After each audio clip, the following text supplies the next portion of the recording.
नमस्कार भक्तों, आज हम प्रस्तुत कर रहे हैं देवी उत्पन्ना की पावन कथा, जो ब्रह्मांड में शक्ति और सृष्टि की रहस्य को उजागर करती है। जब ये धारा नहीं थी, आकाश नहीं था, दिशाएं नहीं थीं, ना दिन था, ना रात, न कोई देवता, न दानव, केवल एक निराकार अनंत अंधकारमय शून्य था। उस समय न कोई गति थी, न कोई क्रिया, न सृष्टि का कोई चिन्ह। संपूर्ण ब्रह्मांड में मौन और स्थिर अवस्था में था। तभी इस महान शून्य के हृदय से एक दिव्य ज्योत उदित हुई और उसी ज्योति से माता उत्पन्ना अथवा आदि शक्ति का प्रकाश हुआ। माता उत्पन्ना के रूप में तेजोमय था। उनके अंगों से निकलने वाली आभा ने पूरे ब्रह्मांड को लौकिक कर दिया। जैसी माता प्रकट हुई, वैसे ही ब्रह्मांड में गति और प्राण के संचार प्रारंभ हो गया। वह शाश्वत, अनादि और अनंत शक्ति थी, जिनसे आगे चलकर सभी देवियों के रूप उत्पन्न हुए।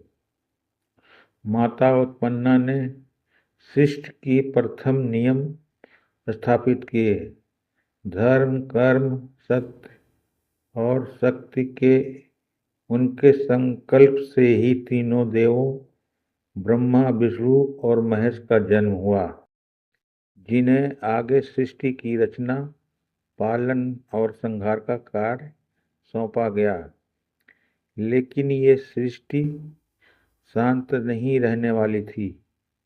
जैसे ही देवताओं की रचना हुई, अंधकार में छिपी नकारात्मक शक्तियां भी उभर आईं और दानव, असुर अपने अहंकार, शक्ति और सामर्थ्य से देवताओं को दबाने लगे।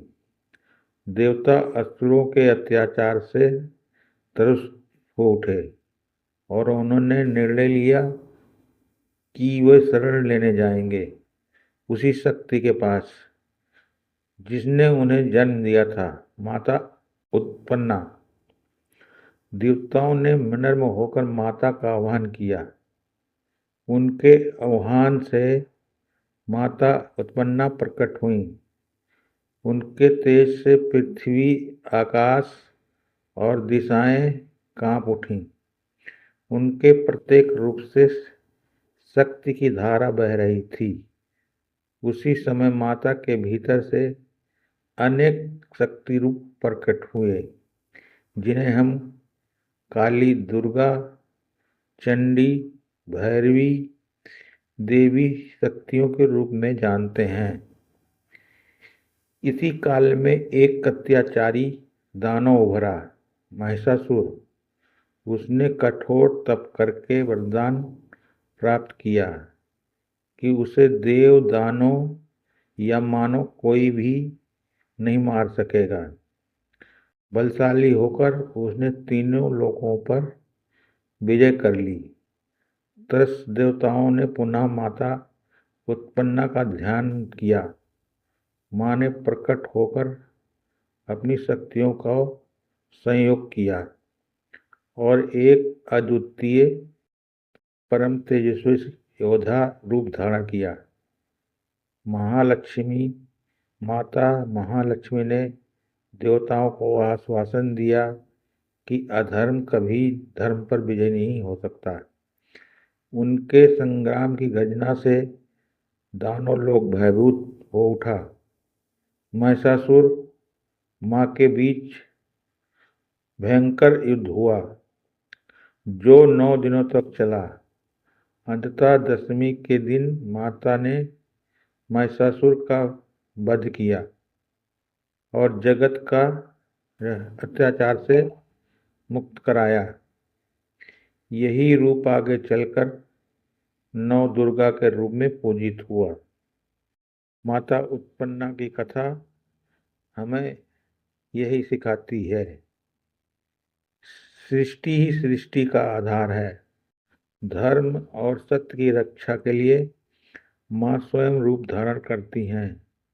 जब जब अधर्म बढ़ता है, माँ अपने भक्तों की रक्षा के लिए प्रकट होती हैं। इस प्रकार देवी उत्पन्ना केवल देवी नहीं, बल्कि सृष्टि की प्रथम ऊर्जा, ब्रह्मांड की धड़कन, शक्ति का स्रोत है। जय माता उत्पन्ना देवी, जय श्री हरि। उत्पन्ने देवियो नमो नमः। ये मंत्र माता की कृपा, शांत और घर में मंगल ऊर्जा हेतु जपा जाता है। सुबह या शाम माता के चित्र दीपक के सामने बैठें। 108 बार जप करना श्रेष्ठ माना गया है। लाल या पीले आसन पर बैठकर जप करें। मन को शांत रखें, किसी प्रकार की जल्दबाजी न करें। ओम नमो नमः। माता उत्पन्ना देवी की जय।